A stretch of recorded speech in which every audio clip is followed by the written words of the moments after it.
तो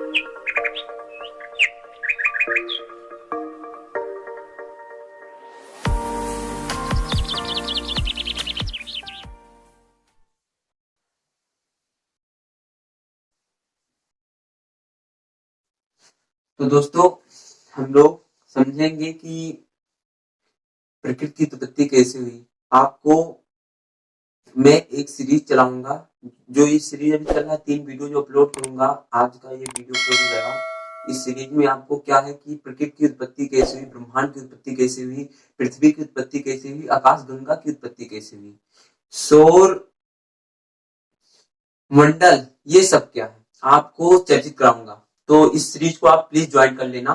तो चलते हैं हम अपने आज के नए वीडियो में। देखिए भाई, हम लोग प्रकृति में सब कुछ उपस्थित है, सब कुछ मिलता है हमको। पेड़ पौधा, पेड़ से क्या औषधियां प्राप्त होती है, पेड़ से हमें हवा मिलता है, पेड़ से हमें फल मिलता है, पेड़ से हमें ईंधन मिलता है, पेड़ से हमें सब कुछ प्राप्त होता है ना। तो प्रकृति हमको सब कुछ दे दिया है, बस हम क्या कर रहे हैं, जैसे कि देखिए विज्ञान के अपना, विज्ञान प्रकृति उसे तो दे दिया है, लेकिन विज्ञान सही ढंग से कहाँ प्रयोग करना है, किस चीज से थोड़ा से उसे ज्यादा कैसे बनाना है, ये विज्ञान का काम है। रास्ता पर रास्ता पर चलने के लिए, देखिए भाई, रास्ता पर चलने के लिए हम लोगों को प्रकृति सब कुछ उपस्थित दे दिया है। चलना किसको है, हमको चलना है रास्ते पर, अर्थात कहने का मतलब हुआ प्रकृति के मार्ग पर हम लोगों को चलना है। तो मित्रों, हम लोग समझेंगे कि पृथ्वी की उत्पत्ति कैसे हुई, ब्रह्मांड की उत्पत्ति कैसे हुई, आकाश गंगा की उत्पत्ति कैसे हुई। तो हम लोग अपने इस वीडियो में चलो समझते हैं कि पृथ्वी की उत्पत्ति कैसे हुई। देखिए भाई, सबसे पहले होता है विकास। विकास को इवोल्यूशन इंग्लिश में बोलते हैं। क्या बोलते हैं? इवोल्यूशन, अर्थात विकास का मतलब हुआ इवोल्यूशन। उसके बाद आती है बात जीवन की उत्पत्ति। हम लोग जीवन की उत्पत्ति, अपना जीवन जो है कैसे, इसकी उत्पत्ति कैसे हुई, हम लोग कैसे समझ पाएंगे। देखिए, बहुत से लोग कहते हैं कि प्रकृति की उत्पत्ति, जीवन की उत्पत्ति गॉड ने की है, भगवान ने, ईश्वर ने की है। तो और बहुत से लोग कहते हैं नहीं, ईश्वर ने नहीं की है, ये बिग बैंग थ्योरी अर्थात बिग बैंग सिद्धांत के द्वारा टूट कर एक टुकड़ा आया, उससे पृथ्वी की उत्पत्ति हुई। तो हम लोग कैसे समझ सकते हैं कि पृथ्वी की उत्पत्ति कैसे हुई? आप इस सीरीज को ज्वाइन कर लेना और आपको आसानी से मालूम चल जाएगा कि हाँ, सही ढंग से पृथ्वी की उत्पत्ति कैसे हुई, गॉड ने किया या प्रकृति के द्वारा हुआ, आपको ये मालूम चल जाएगा। तो चलिए, हमारे इस वीडियो में आप बने रहिए। तो सबसे पहले आता है बात ब्रह्मांड का। किसका बात आता है? ब्रह्मांड। अब देखिए, ब्रह्मांड का मतलब होता है जो आपके आसपास दिखाई दे, ये क्या हो गया? प्रकृति। लेकिन ब्रह्मांड जो है, ब्रह्मांड अपना जो पृथ्वी है, ब्रह्मांड का एक क्या है? अंश है। क्या है? एक अंश है। तो हम लोग ब्रह्मांड कैसे समझ सकते हैं? तो सबसे पहले ब्रह्मांड जो है, ब्रह्मांड में बहुत से ग्रह उपस्थित हैं, बहुत से उपग्रह उपस्थित हैं, बहुत से आकाश गंगा उपस्थित हैं। तो और बहुत से सौर सौर मंडल उपस्थित है। ये सब किसमें उपस्थित है? अपना ब्रह्मांड में उपस्थित है सब। तो चलो भाई, सबसे पहले बात होती है ब्रह्मांड। उसके बाद ब्रह्मांड को इंग्लिश में यूनिवर्स बोलते हैं, आकाश गंगा को इंग्लिश में मिल्की वे बोलते हैं, सौर परिवार को इंग्लिश में सोलर सिस्टम बोलते हैं, और पृथ्वी को अर्थ बोलते हैं। तो सबसे पहले भाई बात होती है पृथ्वी पर जीवन की उत्पत्ति कैसे हुई। यहाँ पर आप क्वेश्चन मार्क लगा दो, प्रश्न करो। क्या करो? प्रश्न करो सब लोगों से कि जीवन की उत्पत्ति कैसे हुई। जिसको मालूम होगा सही ढंग से वही बता पाएगा, नहीं तो परिभाषा तो बहुत दे देंगे कि हाँ ऐसे ऐसे हुई। लेकिन आप अच्छे से पढ़ो, अच्छे से समझो, अच्छे से सीखो, तब आपको पता चलेगा कि हाँ, जीवन की उत्पत्ति कैसे हुई। हम लोगों को जरूर समझना चाहिए, क्योंकि हम लोग पृथ्वी पर तो है एक प्राणी की तरह, लेकिन हमको स्वयं नहीं मालूम है कि हमारा जीवन जो है, अपना जीवन कैसे उत्पन्न हुआ, हम लोग कैसे आए, कहाँ से आए, कौन हमको बनाया। इस चीज पर आप हमेशा क्वेश्चन करा करो अपने मन से, और क्वेश्चन करने के बाद आप इस पर रिसर्च करो, देखो कैसे हम लोग उत्पन्न हुए। और आपके साथ तो है ही आपका विशाल भाई। तो पहाड़, पहाड़ों की ऊंची चोटियां, पहाड़ तो जानते हो ना, पहाड़ की जो ऊंची ऊंची चोटियां हैं सब क्या पृथ्वी पर उपस्थित है ना। पहाड़ों की ऊंची चोटियां से लेकर सागर की अथाह गहराई, और सागर क्या है, सागर की अथाह गहराई, समुद्र है आपका, उसके अंदर जो गहराई, ये सब क्या एक फैक्ट है ना।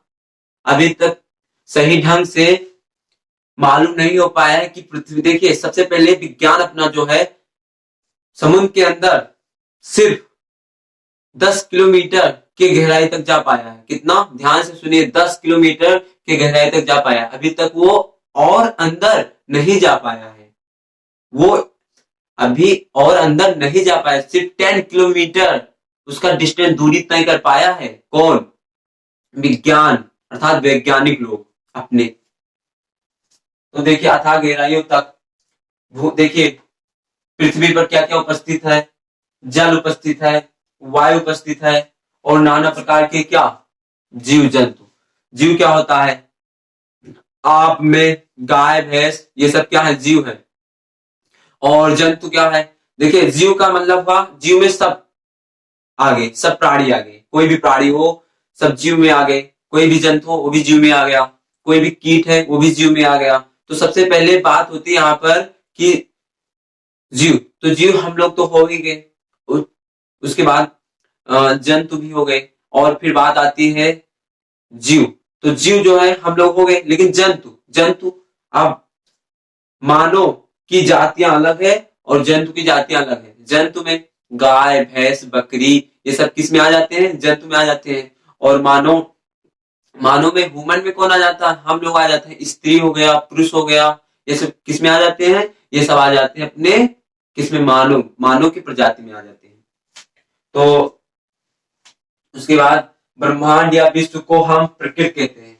ध्यान से सुनिए बात को, ब्रह्मांड, अपना जो ब्रह्मांड है, और अपना जो पृथ्वी, पृथ्वी को हम विश्व कह सकते हैं, क्या कह सकते हैं, विश्व अर्थात वर्ल्ड कह सकते हैं। तो ब्रह्मांड और वर्ल्ड को दोनों को सहयोग कर देंगे, जोड़ देंगे, तो क्या तैयार होगा, अपना नेचर, प्रकृति तैयार होगा।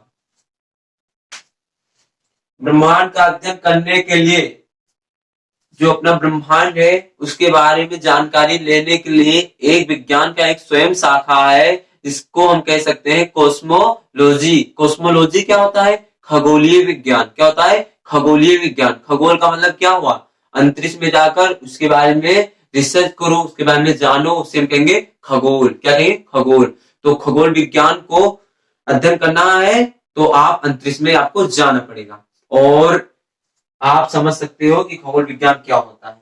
और हम जो खरबों सितारे देखते हैं उसे आकाशगंगा कहते हैं। जो आप आसमान में तारे देखते हो, क्या देखते हो, तारे, स्टार देखते हो, उसे हम क्या कहते हैं, आकाशगंगा है, आकाशगंगा कहते हैं। ध्यान से सुनिए मेरी बात, आप लोग तारे देखते होंगे कि वो तारा है भाई, वो तारा है, लेकिन उसको सही ढंग से कैसे जानेंगे, आपको हजारों लाखों करोड़ों के संख्या में आपको तारे दिखाई देते हैं, तो उस लाखों करोड़ों और अरबों खरबों की संख्या में जो दिखाई दे उसे हम कहेंगे आकाशगंगा। अब आप रोजाना क्या कहोगे, तारे नहीं कहोगे, आकाशगंगा कहोगे। और उसके बाद बात होती है आकाशगंगा कहते हैं, उसे देखने के लिए किस चीज की उपयोग में लाते हम लोग, एक यंत्र है जिसका नाम है टेलीस्कोप। क्या नाम है, टेलीस्कोप, अर्थात कहने का मतलब हुआ दूरबीन। क्या, टेलीस्कोप, दूरबीन। किसी दूर की वस्तु को देखने के लिए किस चीज की आवश्यकता होती है, दूरबीन की। अब यहां एक फैक्ट है, क्या है, ध्यान से सुनकर या कॉपी में इसको नोट कर लेना, या अपने मन में या दिमाग में इसको रख लो। देखिए सबसे पहले ब्रह्मांड में लगभग 1.6 अरब आकाशगंगा है। कितना, 1.6 अरब, बहुत हो गया, बहुत ज्यादा हो गया। तो 1.6 अरब क्या है, आकाशगंगा है। आप देखते हो लाखों करोड़ों के संख्या में जो दिखाई देता है, वो लाखों करोड़ों अरबों खरबों की संख्या में दिखाई देता है, वो किसका, एक आकाशगंगा का इतना सारा भाग है। तो आपके पूरे ब्रह्मांड में 1.6 अरब आकाशगंगा उपस्थित है। तो भाई बस आज के लिए बस इतना ही। हम मिलते हैं कल के अगले वीडियो में। तो आज के लिए बस इतना ही दोस्तों। तो हमारे यूट्यूब चैनल को सब्सक्राइब करें। जय भारत।